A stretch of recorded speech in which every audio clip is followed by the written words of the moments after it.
Welcome in, Jock Market Power Hour for this week's Bermuda Championship. I'm Rick Gaiman, that right there, Joe Idoni. Joe, I hope you brought an extra pair of socks. I think it's going to be a little bit of a wet one.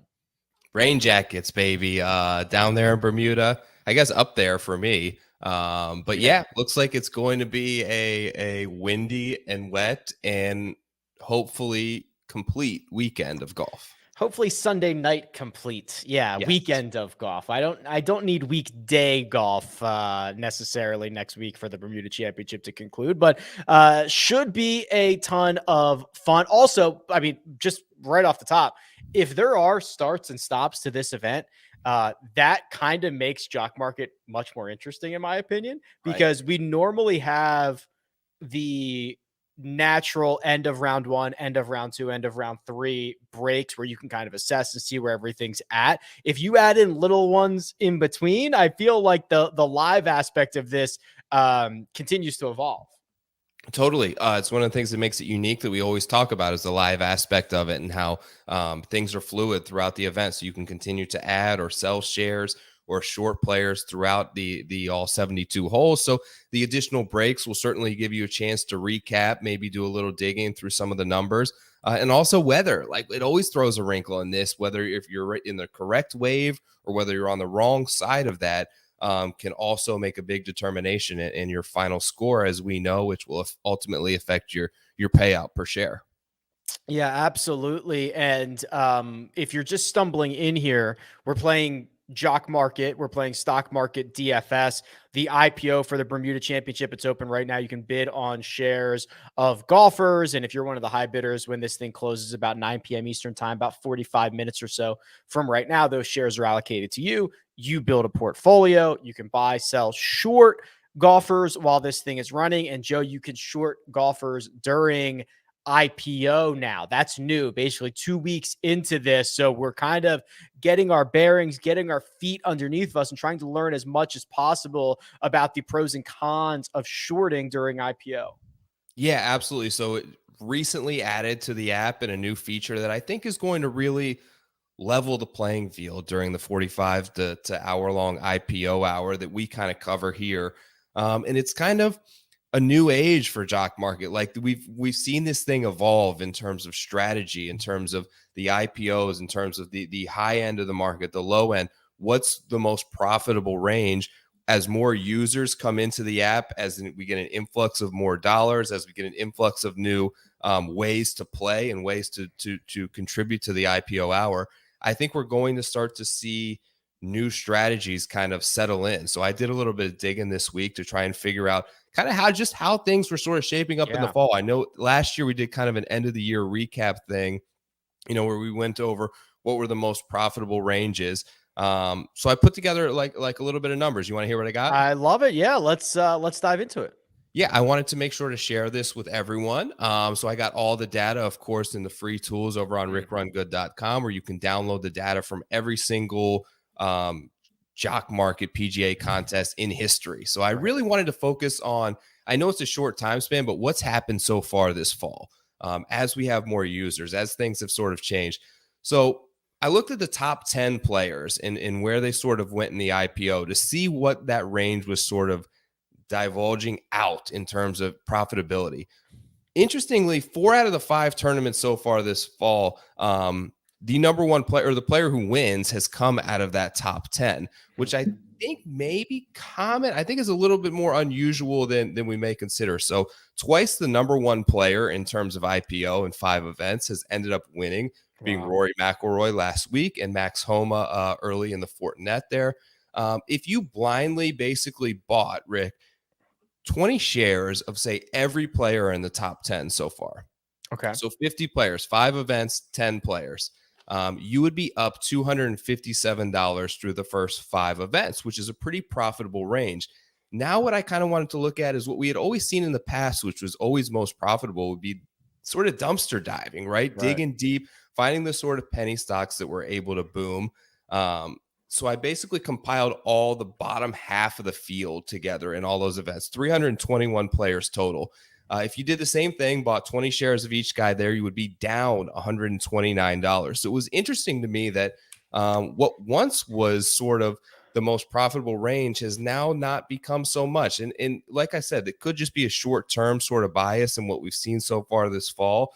But I thought it was important to sort of give this information out there that may be helpful to people. So the top handful are actually outpacing the bottom half of these Correct. markets over the first, what is it, 5 events in the fall? Yeah, the first 5 events in the fall. And what I really Wow. kind of wanted to figure out was what's the best range to short? Because we kind of talked about this last week. You have this new strategy that you can implement. Is it best to sort of short the top, or is it best to sort of short kind of the lower portion there?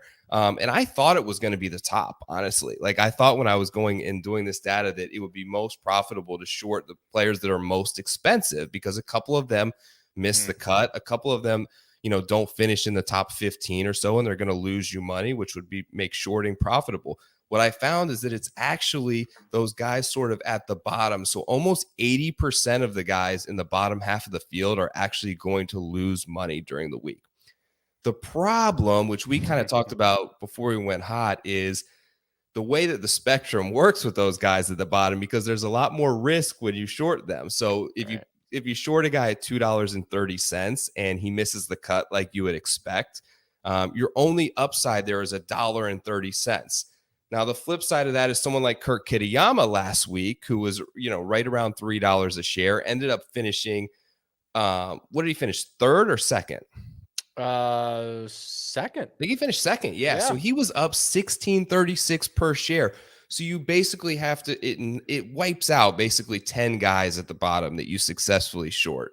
So it's really, there's not a whole lot. I'm going to continue to kind of look at this long term and see like what is the best range and where is the profitability in terms of shorting. But I just thought it was interesting to kind of, give out some of that data that I found, because I've really been kind of looking into this new strategy and how it's going to work and how it changes the market during the IPO specifically. Yeah, it is interesting. And I think we were talking like sometimes it just takes an example or 2 examples or something for this to click for most people. So let me just continue down this path here, because this is a real world example from me earlier today. I put in a short on Seamus Power earlier, and I did it for $7 a share, Joe, which what I love about this is it tells you that is a break even of 22nd place. So essentially what this means is if Seamus Power finishes worse than 22nd, I'm going to make money. If he finishes better than that, I'm going to lose money. And then depending on his position, we'll see how much. The one thing that I want to note here, and Joe, correct me if I'm wrong, I put in a $7 short. As long as his price tonight goes over $7 in IPO, this thing is hot. It's on. As if he does not cross $7, wipe your hands. Everybody gets their money back. It's not on. Yep, exactly. And you could re-put in that short after the IPO closes at the same amount. But yeah, as long as once the IPO hour closes, if it doesn't clear that mark, it'll be wiped out.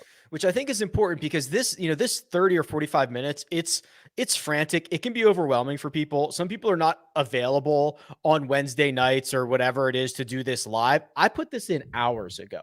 Right. Yeah. So what's kind of nice is you can just go and say, okay, here's my position on Seamus. If he clears this price and it's on, that's fine. If he doesn't, I get my money back. But this is what I feel comfortable with. And again, I did this hours ago, which I don't think people take as much advantage of as they should. And you could do this to bid on guys as well.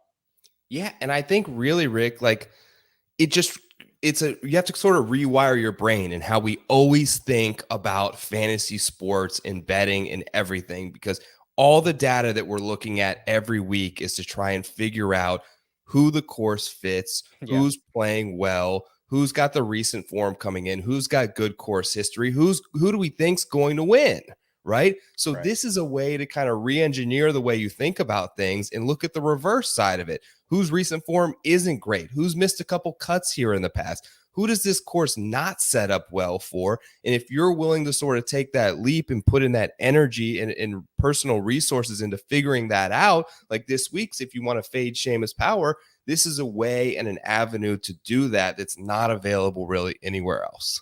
And this tweet sparked a couple of good questions, sparked a couple of conversations that I think are worth encountering. So let's continue to game this out a little bit. I'm shorting Sheamus at $7 a share. If he wins and gets the $25 a share, Joe, I'm on the hook for the difference. That's $18 a share times 10 shares. I'm on the hook for $180. That's yes, worst case scenario for me. You'll lose it all. Yep. Best case scenario for me is Sheamus Power misses the cut and goes down to $1 a share. I make $6 a share times 10 shares is $60. So someone said, well, Rick, your downside being on the hook for $180 is way higher than your upside, potentially winning 60. And I said, yes, that is 100% true. Your numbers are correct, but there's an expected value portion of this, right? Is Sheamus Power going to win? He's going to win the golf tournament 5% of the time. He might miss the cut. I don't know what the true number is, Joe.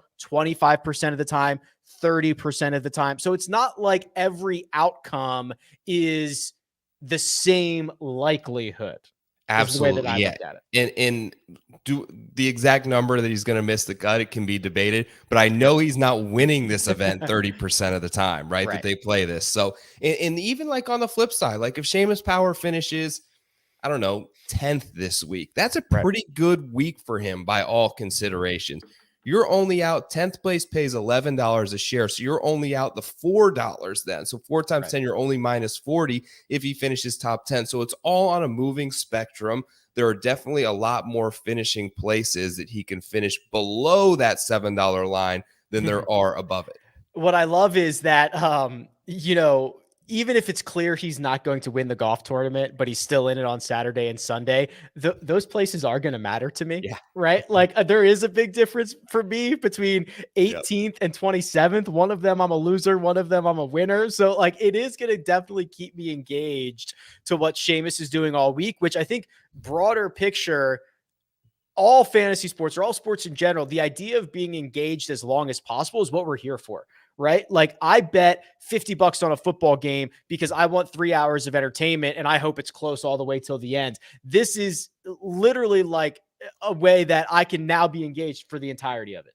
Yep. And the ability to sort of this is opened up and just engaging in conversation and people replying to your tweet. I've had people reach out to me, friends who I've hopped on their shows and podcasts to be like, what is this shorting all about? So it's just sort of sparked a new energy level, I think, to Jock Market. Hopefully we'll continue to bring in new users. Hopefully we'll continue to attract attention, create conversation, and get more people involved.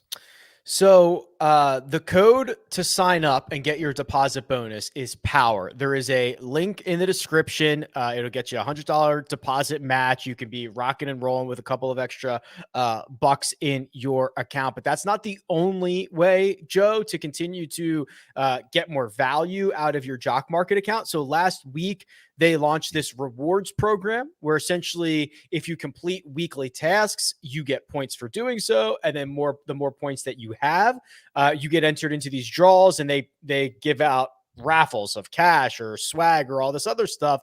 And there's more, right? So not only do those challenges change every week, Joe, but now there's a cumulative reward system. So basically, if you accumulate over the course of multiple weeks 100 points, there's no raffle. They just give you $20 in your Jock Market account. So it's nice that you can do either the weekly stuff and get into the raffles, or if you just continue to do your thing, rack up your rewards points, you're guaranteed this $20 credit when you hit the 100 points.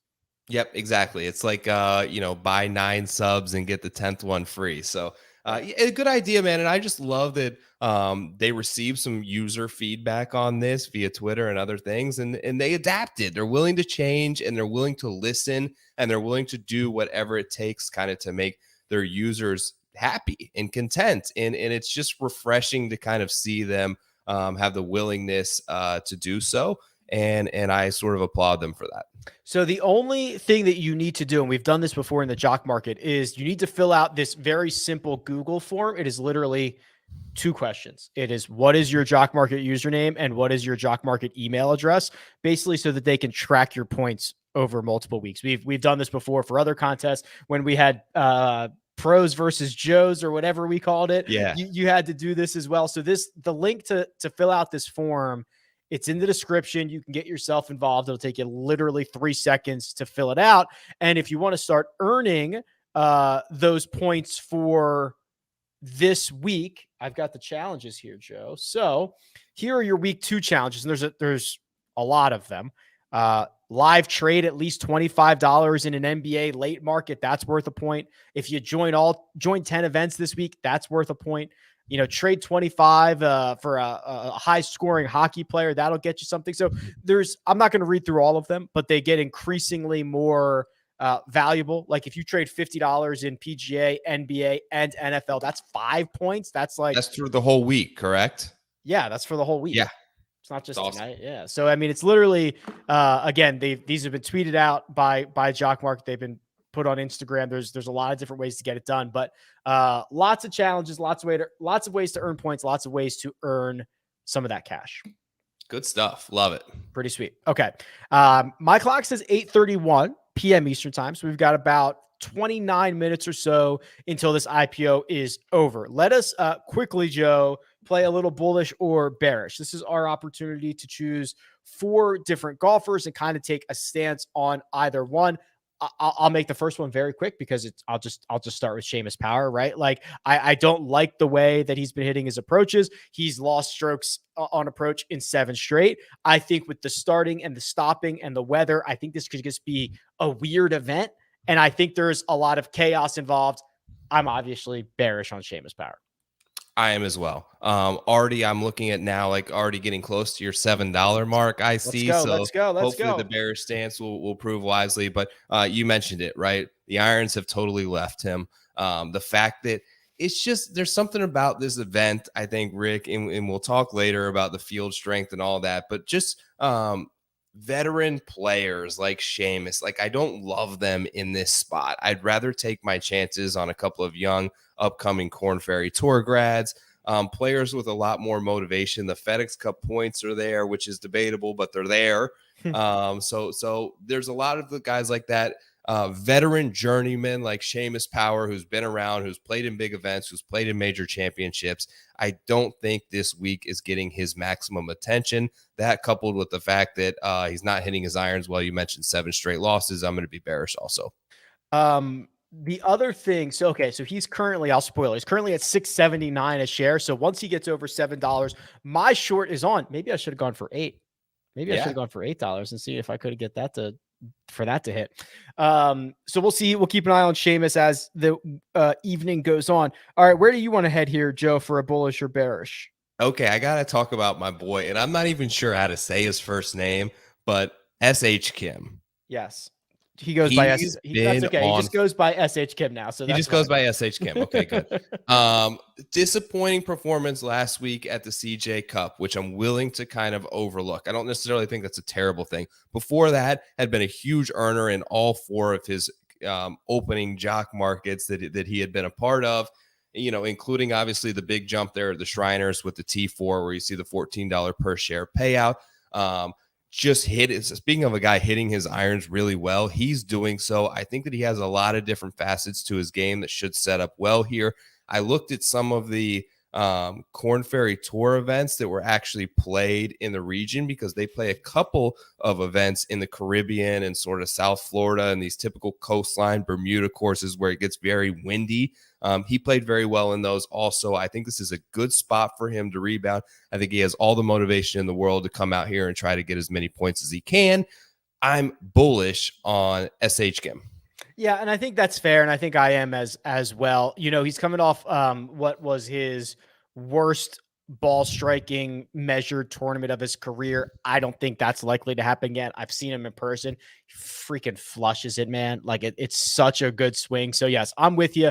Excited about S.H. Kim. His average ROI in 5 markets, 102%. And a winner in 4 out of those 5. So we'll see if he can back it up and give us another. I'll give you somebody I'm bullish on. How about Callum Tarren? And I think this is the type of golfer, Joe, that I like. And we talk about this just a little bit every now and then on the jock market scene. These are his results. a big win, $14 here, miscut. 11.50, couple of weak ones, couple miscuts, 8.25, right? Like I want this in my portfolio. I want a guy who can go out and finish 7th or 5th or something like that, as opposed to just the constant T41. That's not what I'm looking to have in my portfolio. So I'll be bullish on Callum Tarrant this week. I like that as well. I always like Tarrant. I do think that his added distance off the tee can be very efficient, especially in the wind. Like we saw last year, like Lucas Herbert, and that, I think the more wind, I think it helps guys who hit it further off the tee. He's got to be able to putt well. My last guy that I'll sort of nominate here is Higo. Going back a couple of weeks ago, Sanderson Farms, 3rd place finish, 686% ROI. That is the 2nd highest ROI of the entire fall. Yet I'm bearish. He's too inconsistent for me. You have that one spike. Other than that, a ton of losers. 1, 2, 3, 4. It looks like 5 of the last 6. He was substantial losers, and the majority of those came with a miscut at $3.75 per share. For an IPO price today, his fair value projection is almost $1.35 higher than what his average IPO is normally. I'm okay with passing on him. I'll embrace the volatility. If I get burnt, I get burnt, but I'm not on Higo. He is the most frustrating guy to try to figure out. Not even really. It's just like he's going to miss 7 cuts, then he's going to finish 3rd, and he's going to miss like 5 more. But it's just frustrating because there's no way to really ever be on the good weeks outside of just guessing and hoping you're correct. Okay. I'm going to unveil the big board here. It's the live pricing. We've got about 23 minutes to go in this IPO. The code you are looking for to sign up is POWER. There's a link in the description. While you're down there, fill out that Google form. It asks for your Jock Market username. It asks for your email address so that they can track you from week to week and get those rewards. So as you accomplish the rewards and get your points, they keep track of it so that when you get to 100, they give you $20 and you're also entered in all the other raffles. Here's the big board, Joe. And let me get some of these banners out of the way here. But your guy, Denny McCarthy, not only the most expensive golfer in the Jock market right now at $8.02, the number 1 pre-ranked golfer. He breaks all ties. The favorite, the guy with all the course history. What could possibly go wrong? What a world. What an event that Denny McCarthy is easily the favorite in this field. The fair value number of $10.90 is going to be hard for me to sort of wrap my head around and be able to make that plunge. I don't think he's going to quite get there, Rick. No, I don't. There's a chance that I would have actually been bullish on a number in the high 9s on Denny because he does have the course history. I do think he's like the best player in the field. But I think the weather throws a major wrinkle into it. Anytime you have the uncertainty and volatility that a crazy weather week always brings, the starts and the stops, the good waves, the bad waves, I think that just enhances randomness and variance into this event, in which case it makes it harder to go ahead and bid someone up, especially at $10.90. I can't get there on Denny. Yeah, I mean, even $9.50 would be like 13th or better, but I don't think he'll sniff that like $11 that people are, or that the fair value is listed at. Patrick Rogers is next, 726. He's there with Mark Hubbard, 703. Mark Hubbard sporting the 3rd pre-rank, Joe. He's been a winner in 3 out of his last 4 cash markets. I think he's kind of flying under the radar a little bit, and he's got some of these decent finishes, even the T28 in Vegas. Like, this is going to be a weaker field than that. The T5 at Sanderson Farms, this is a weaker field than that. T21 at the Fortinet. It's been a really good start to the season for Hubbard. Absolutely. And he's hitting his irons great, particularly his long irons. So he's been in fantastic form. I actually do like him this week. When I ran a little bit of a mixed stat model, he was the number 1 player I have in the field this week. I like Hubbard. Now, does he get to the point in price where I have to pass on him just because I think the weather is going to bring that randomness into this event? It's very possible. He's already showing at $7.03. I may need to refresh it here, but if he starts to get into that mid $8 range, I think I'm comfortable looking elsewhere. 703 is what I just saw. I'm going to refresh here. Yeah, still 703, which is an all-time high for Mark Hubbard, We're going to see a 701. lot of those. Yeah, we're going to see a ton of them tonight. Seamus Power, 679. Once he crosses over $7, my short is on. Here's the guy that I think is catching kind of a lot of steam, both joking and joking aside, right? Is Aaron Rye, a guy who always wears 2 rain gloves, right? That's been the joke that's been floating around. But realistically, a T20 in Vegas, a T36 at the Zozo. We've seen him slop it up and win the Scottish Open. We've seen him ball strike it well at the Irish Open here recently, which is not going to show up in the jock market results because we didn't have a cash market for that. So yes, the jokes are great. It'd be awesome if with 2 gloves, he hoists the trophy. It would be a picture for everybody. But like, I genuinely think he's a pretty good play. Yeah, so do I. I actually like the event that he won at the Scottish Open. I know that was sort of a windy, rainy. I just remember the rain jacket on when he sort of won that event. So, kind of aligns there. What did he do? Was it Pebble that I think he played pretty well at? There was another event that I think that was Coastal that he had a good finish at. I think of those guys here in this range. I'm looking at like Schenk, Rye, Dietrich, who I have some concerns about.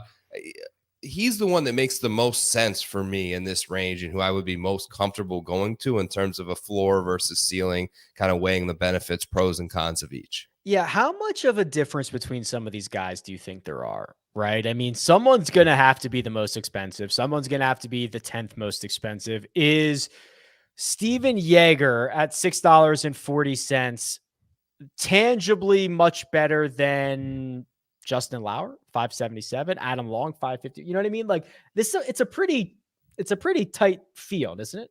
It's definitely pretty tight. And I think a lot of those guys that you mentioned, there's a lot of unknowns and the guys that are recent Korn Ferry Tour grads that are, making an initial start here in their career that we just don't have enough data on. So I think it's important to, when you're looking at kind of assessing who do I put my money in, embrace some of that, right? Like you mentioned, is there that much of a difference between Steven Yeager and Eric Van Rooyen this week? Like you just have to kind of go where the pricing takes you, I think, in a lot of instances, unless you have a really strong feel about a certain player.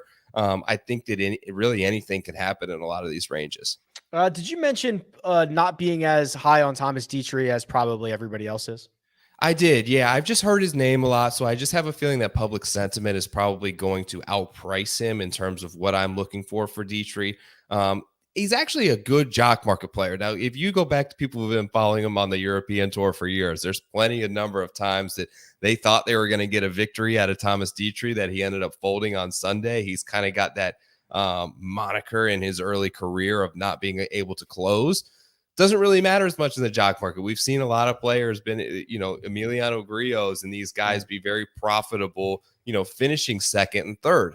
I just think that given, the way that this event is kind of shaping up with all the additional factors outside of just the player on the course and the public sentiment on him, I'm probably going to be off. What about you? Yeah, I mean, like I didn't bet him. I think he's probably going to end up being fairly priced. There's guys I like more. You mentioned Adam Schenk. I think you got to give a guy who finished T12 in Las Vegas and T16 to Zozo.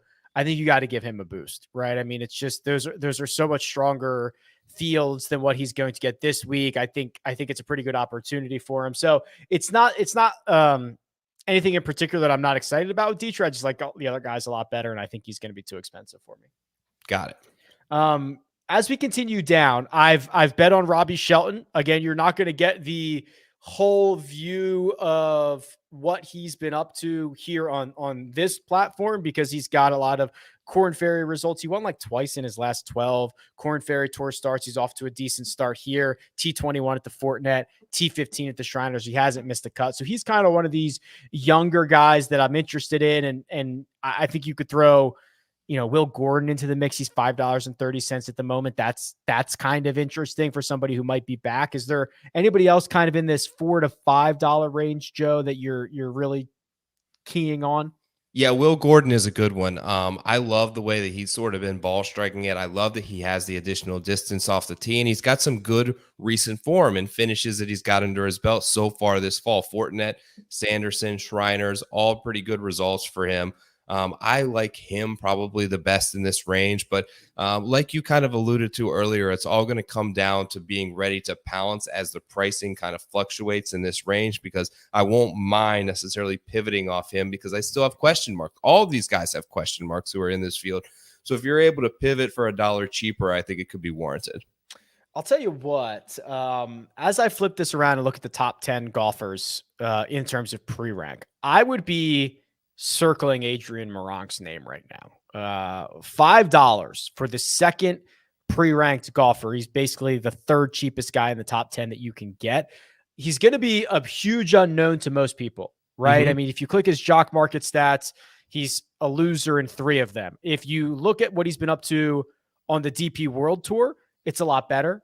T11 at the French Open, T22 at the Alfred Dunhill Links, and then he made the cut at the Andalusia Masters. He's a very good driver of the ball, which I don't think super matters this week, but he's also a very good putter, Joe. And we've seen, I mean, think about Denny, think about some of these guys that, Patrick Rogers, who have had success around Port Royal. There is kind of a pathway to just rolling in a ton of putts. And if you're going to give the number 2 pre-ranked golfer a $3 discount or a $4 discount off the top, like, I'll be a buyer there.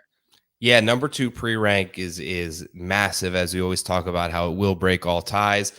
Some great performances as you had there up on sort of the European tour through this recent stretch that aren't going to show up necessarily in the Jock Market stats of recent. He's definitely he's definitely the cheapest guy in the top 5 right now. Yes. We'll see how that kind of plays out, because there are some guys just below him there in the top 10, but we'll have to monitor the price over the next 10 minutes or so. Okay, let's go a little bit further down the board here. This thing is continuing to mature.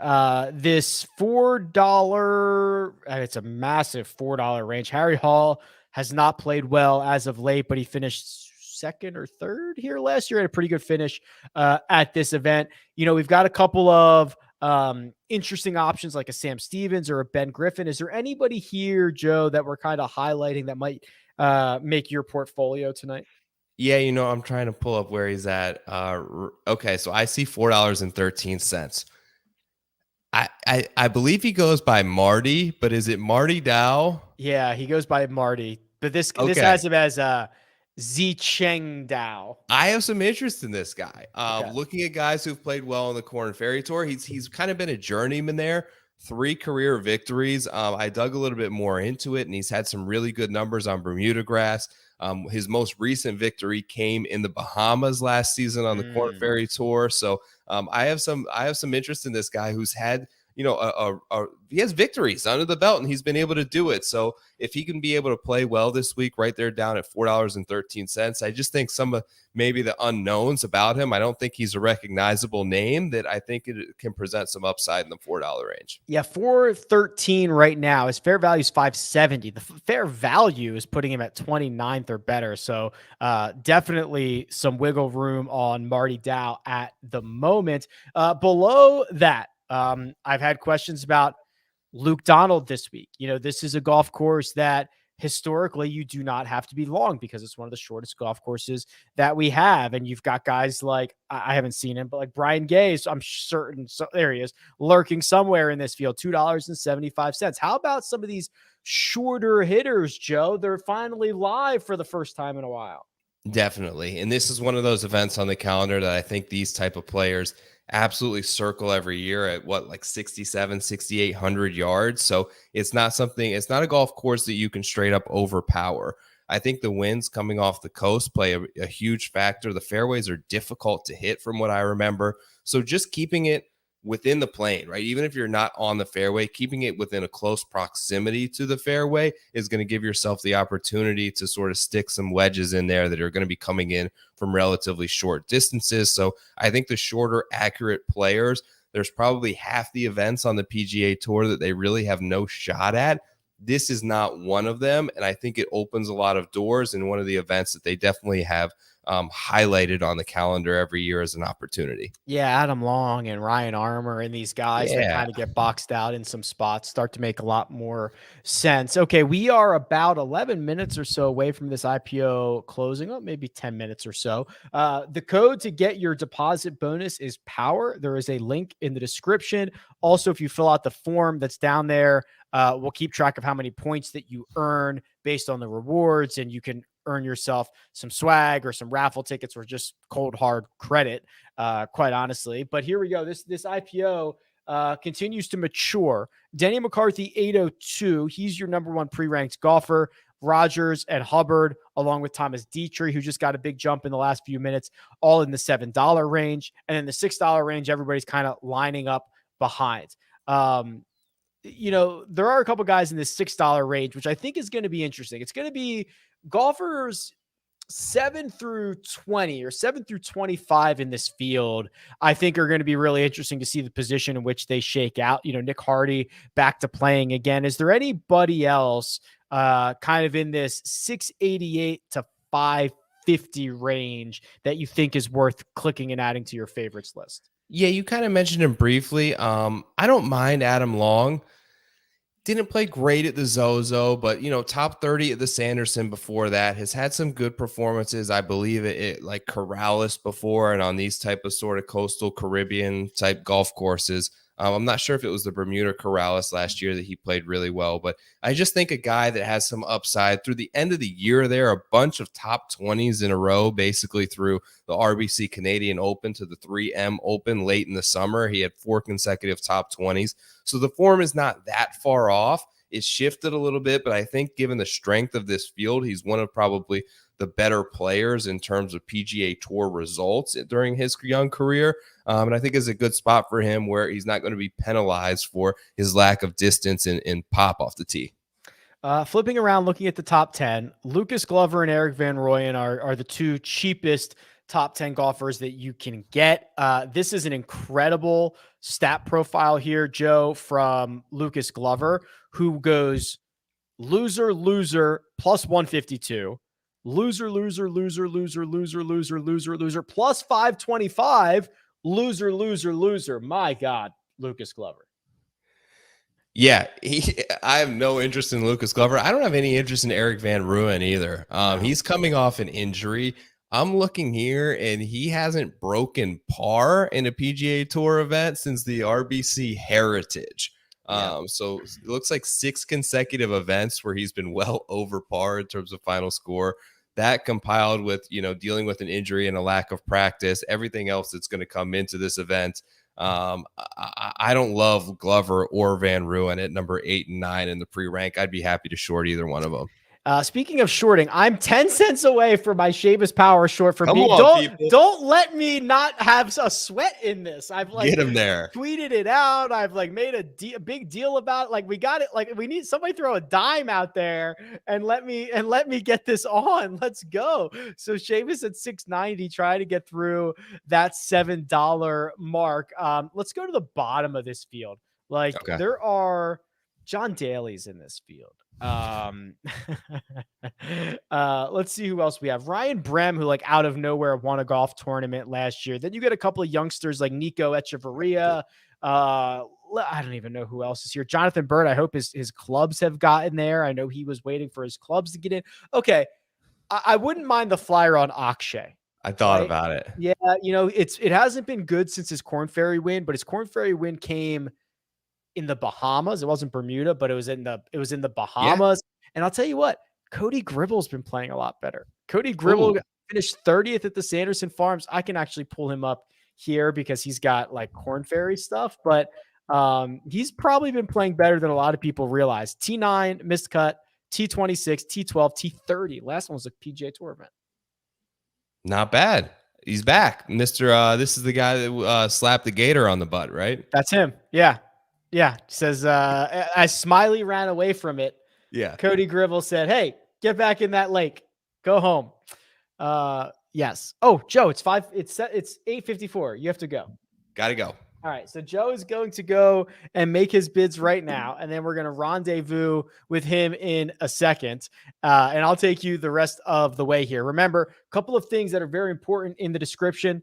The link to use the code POWER, that'll get you your deposit bonus and also allow you to sign up via the Google form that gets you into the rewards tracking portion of the show. All right, I'm on. You're 701 on. I saw Seamus it. Power. Let's go. Okay. So my short of Seamus is live. He is still 84 cents away from his fair value. I'm shorting him at 22nd place.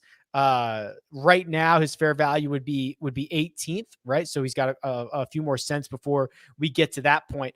Denny McCarthy's been stuck at 802 for a while. I think it would be quite insane for him to get anywhere close to what his fair value is for tonight, which is 1091. But seemingly he's going to be the most expensive tonight, and it's just a matter of how much higher he is going to go. This is probably an all-time high for Denny. It is in the jock market, but as Joe mentioned, we're going to see a ton of those tonight. The other golfers who are in the $7 range with Seamus Power are Mark Hubbard, 736, Patrick Rogers, 729, and Thomas Dietrich at 725. And then we start to get into the guys that I bet.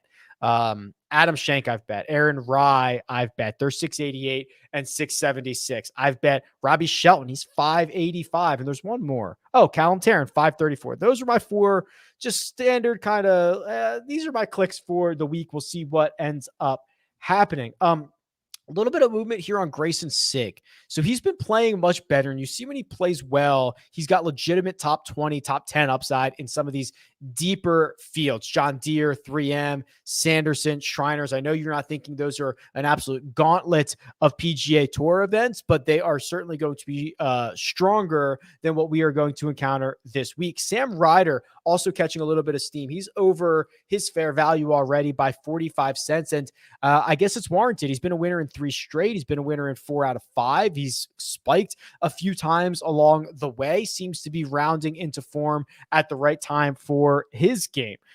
Doug Gim, I wanted to check on because he's got a decent pre-rank at 20th. Now, unfortunately, that's about all he's got going for him because he's been a loser in 5 straight. So sentiment has been higher on Doug Gim than his results. But I'll tell you what, he's $1.30 away from his fair value. So a $5.30 per share price right now, that would ask Doug Gim in a field like this to finish 32nd or better, maybe worth one more shot if he's going to come in well below that fair value. I don't think sentiment is matching what we've seen in recent weeks for Doug Gim. Okay, Denny McCarthy getting a little bit of a bump here. That's another dime, up to $8.12. Have we seen any movement on Adrian Moran? Just a little bit. Yeah, just a little bit here. So he's up to 666. That is still nearly $3 away from his fair value. Remember, he's got like 18-1 odds to win this. He's played well worldwide. It's just the fact that he has essentially zero jock market history and no one knows who he is, but he's going to break ties with everybody but Denny McCarthy this week. Worth noting. Lucas Glover did get into the $5 range. He's 512. Eric Van Rooyen still trying to get there. As we continue to roll down, there are some highly ranked golfers nowhere near their fair value. The biggest one that I can see right now, Charlie Hoffman, $4.44 with a 719 fair value. CT Pan, $4.54 with a 703 fair value. So lots of opportunity and lots of room if you are willing to take a bite out of either one of those two golfers. We're about 2 minutes away. It's 8:58 p.m. Eastern time by my clock. We'll see how the final couple of minutes shakes out. I'll try to get a refresh on this big board. Yeah, here we go. A little Denny love coming in late and a little Adam Schenk love. Adam Schenk now the second most expensive golfer in the market, $765 and still $1.20 shy of his fair value, coming off a T16 at the Zozo and a T12 at the Shriners. He's playing well and he is on the move up the board. Oh, a pretty big jump there by Alex Smalley. He separated himself from the guys in the $6 range and now is sitting at $7 per share. He is coming off a T52 at the CJ Cup. He played well at the Zozo. That was a T25. So you can get some decent results out of him as of late. And then Russell Knox, a little bit of a jump there, $6.93. He's always played well in Bermuda. He's trying to figure it out. His game seems seems to be getting close. We'll see if we can get a good version of Russell Knox this week in We Bermuda. are closed.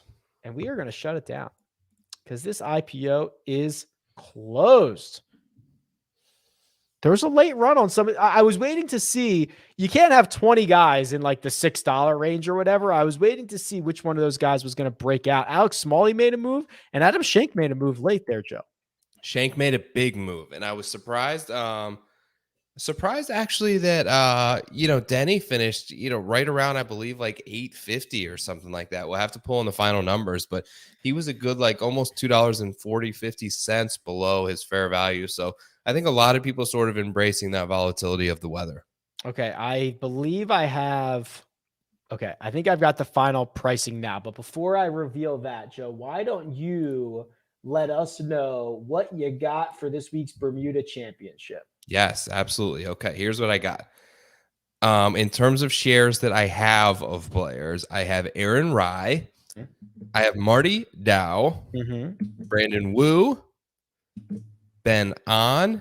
Okay, are you going to have anybody with more than 3 letters in their last name? I have one. Here he comes. Are you doing like a shortest last names bit right now? Eric Barnes, yeah. That's funny. Yeah. 8 total letters in 4 of my players' last names. That it? That's all of them right there? Yeah. Did you get them all? Yeah. Rye, Dow, Wu, 10 Eric letters. Barnes. Yeah.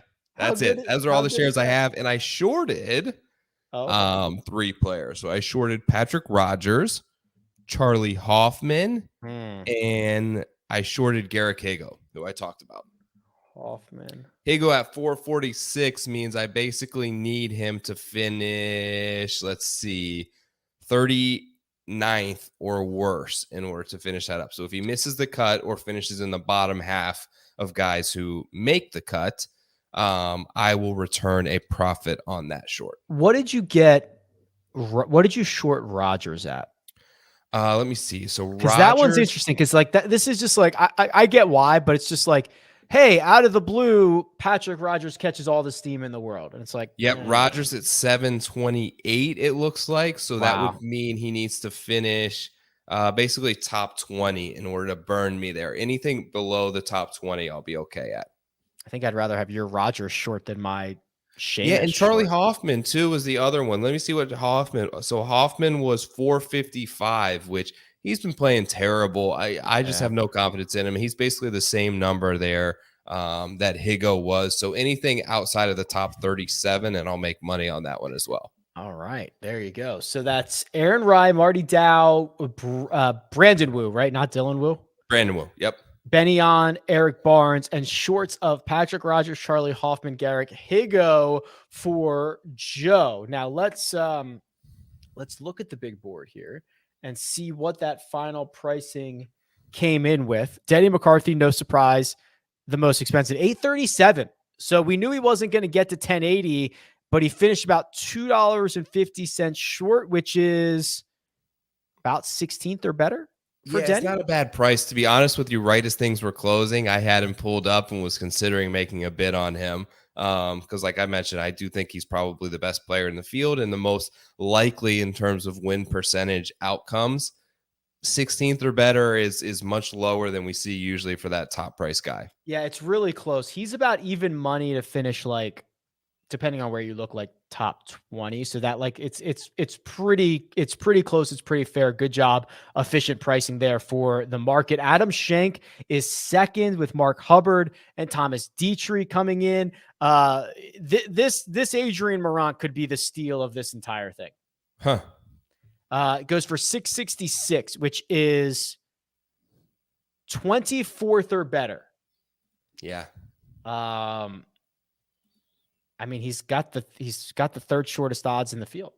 You're right. Does feel like a great price on him at 666. You basically need him to finish top 25 to pay that off. So at the third shortest odds, that should be a pretty, anyone who got him, good job. Yeah, I think that's a good one. That's the one that stands out to me. We talked about Will Gordon, 595. I had shares, missed out late, got outbid late on Will Gordon. See any other names that we had kind of chatted through over the course of this market. I mean, a lot of young guys. I'm interested to see how a lot of these guys get going in Bermuda, and especially if they have to deal with any starting and stopping. Cody Gribble, 309. A little bit of a boost we gave him from his 105 fair value. Yeah, what did Akshay finish at? Oh, good question. He's got to be. Did we get him off of the second? Oh, here we go. 290. Okay, Which is not bad. Hold on a second. That is about 53rd or better. Does he still got the girl that he found on TikTok on the bag? I don't know. Good for him, man. That was fun to see him kind of do it. Get off the schneid last year. A young kid with so much talent. So we'll see. I'm rooting for him to play well. Live trading, it's on, baby. You can start shorten. You can buy. You can do whatever you want. It starts early tomorrow because they're actually an hour ahead of Eastern time. So don't forget about that. And then obviously keep an eye on the weather. You know what? Here's what I would really hate to happen. My alarm goes off at whatever time I'm sick to set it at 4:50 a.m. or something. And it's like, delayed news to come in 30 minutes. Oh yes. Yep. And then in 30 minutes, like nothing new, next update in 30 minutes. And I'm like, no, I'm just like glued to this device for the next like 13 hours. Yeah. And at 4 a.m. on your time, that's tough to stomach. Next week, where do we go next week, Joe? Do you know the schedule? We go to Mayakoba. Correct. Yes. All right. Worldwide Technologies, right? Yeah. It's the worst name. Worldwide Technology Championship at Mayakoba. Yep. Mayakoba, Houston. I think we're back in Houston, which I like that course. That'll be nice to get it back here. And then what else we got this fall? RSM. And then Hero. Yeah.